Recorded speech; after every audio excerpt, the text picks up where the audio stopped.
Noodles பண்ணலாமா? Without noodles Maggi வாங்காமல் வீட்டிலே ஹெல்த்தியாக ஹோம்மேட் நூடுல்ஸ் தான் இந்த டைம் பண்ணியிருக்கேன். அதுவும் கோதுமை மாவில் மேகி டேஸ்ட்டில் சூப்பராக இருந்துச்சு. Hi friends, welcome to Priya's kitchen. நான் தான் உங்கள் பிரியா.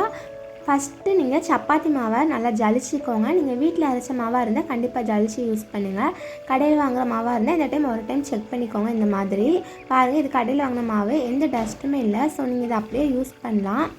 இப்போ அதில் கொஞ்சம் தேவையான அளவு சால்ட், எண்ணெய் சேர்த்து ஹாட் வாட்டர் ஊற்றி சப்பாத்தி மாவை விட கொஞ்சம் ஹார்டாக பிசைஞ்சிக்கோங்க. ஃபைனலாக லிட்டில் பிட் கோகோனட் ஆயில் சேர்த்து மறுபடியும் நீட் பண்ணி ½ அன் ஹவர் ரெஸ்ட்டு கொடுத்துருங்க. நமக்கு நல்லா ஒரு சாஃப்டாக கிடைக்கும். தேங்காய் எண்ணெய் சேர்த்து கொஞ்சம் அழுத்தம் கொடுத்து பிசைஞ்சிட்டு அதுக்கப்புறம் இதை சப்பாத்தி மாவு மாதிரி நல்லா பிசைஞ்சிக்கோங்க. நல்லா உருட்டி எடுத்துகிட்டு இந்த மாதிரி நீள நீளமாக கட் பண்ணிக்கோங்க. இதில் நிறைய மெத்தட் இருக்குது. இப்படி கட் பண்ணலாம். இல்லைனா இடியாப்பம் புளியறதுல நூடுல்ஸ் மாதிரி அந்த ஷேப்பில் நீங்கள் பண்ணி எடுத்துக்கலாம். இல்லைனா பாஸ்தா மாதிரி ஸ்மால் பீசஸாக கட் பண்ணிவிட்டு பாஸ்தா ஷேப்பில் பண்ணிக்கலாம். நிறைய மெத்தட் இருக்குது. நான் இந்த டைம் இந்த மெத்தடில் ட்ரை பண்ணியிருக்கேன்.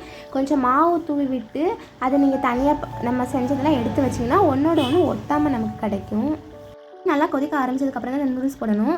அப்போ தான் அது கரையாமல் இருக்கும். நமக்கு கொஞ்சம் எண்ணெய் சேர்த்துக்கோங்க. ஏன்னா அப்போ தான் ஒன்றோட ஒன்று ஒட்டாமல் வரும்.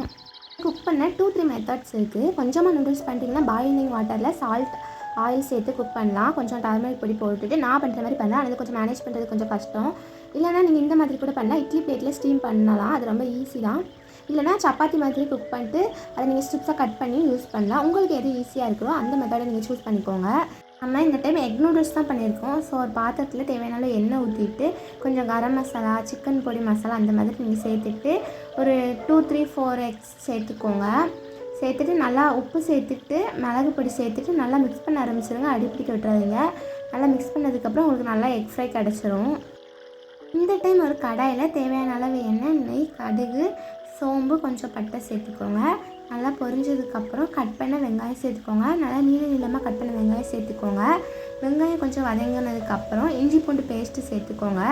நல்லா கோல்டன் ப்ரௌன் கலரில் ஆகணும். அப்போ தான் நமக்கு டேஸ்ட்டு சூப்பராக இருக்கும். நல்லா வதங்கினதுக்கப்புறம் நீளமாக கட் பண்ண கேபேஜ் சேர்த்துக்கோங்க. நம்ம எந்த அளவுக்கு வெஜிடபிள்ஸ் அதிகமாக சேர்க்குறோமோ அந்த அளவுக்கு டேஸ்ட்டு சூப்பராக இருக்கும். ஸோ அந்த டைம் நான் நிறைய வெஜிடபிள்ஸ் சேர்த்துருக்கேன்.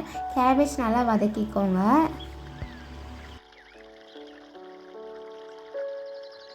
டைம் நீளமாக கட் பண்ண கேப்சிகம், அதுக்கப்புறம் கேரட், பீன்ஸ்லாம் சேர்த்துட்டு நல்லா மிக்ஸ் பண்ணிக்கோங்க. வெஜிடபிள்ஸ் நல்லா வதங்கட்டும்.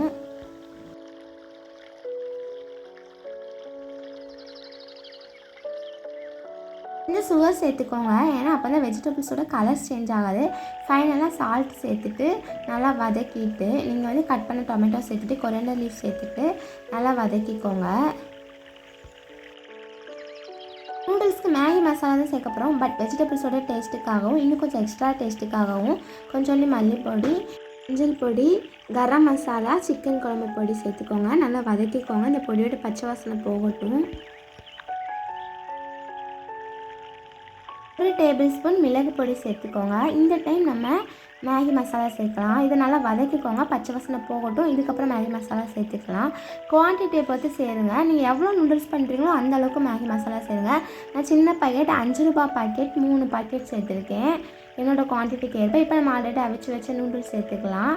நல்லா மிக்ஸ் பண்ணிக்கோங்க. இப்போ chilli sauce, soya sauce, tomato sauce எது இருக்கோ அதெல்லாம் சேர்த்துட்டு நல்லா மிக்ஸ் பண்ணிக்கோங்க. கூடவே கொரியாண்டர் லீவ் சேர்த்துக்கோங்க. நம்ம ஃப்ரை பண்ணி வச்ச எக்கும் இந்த டைமில் சேர்த்துக்கலாம்.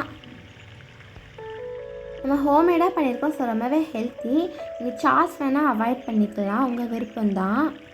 ஃப்ளோரில் பண்ணதுனால ஹெல்த்தியாகவும் இருக்கும். மேகி மாதிரி டேஸ்ட், பட் ஹோம்மேட். ஒரு தடவை ட்ரை பண்ணி பாருங்கள். கண்டிப்பாக ரிப்பீட் பண்ணுவாங்க. இது வீடியோ பிடிச்சிருந்தா லைக் பண்ணுங்கள், கமெண்ட் பண்ணுங்கள். இது போல் ஹெல்த்தி ரெசிபீஸ்க்கு நம்ம சேனலை சப்ஸ்கிரைப் பண்ண மறக்காதீங்க.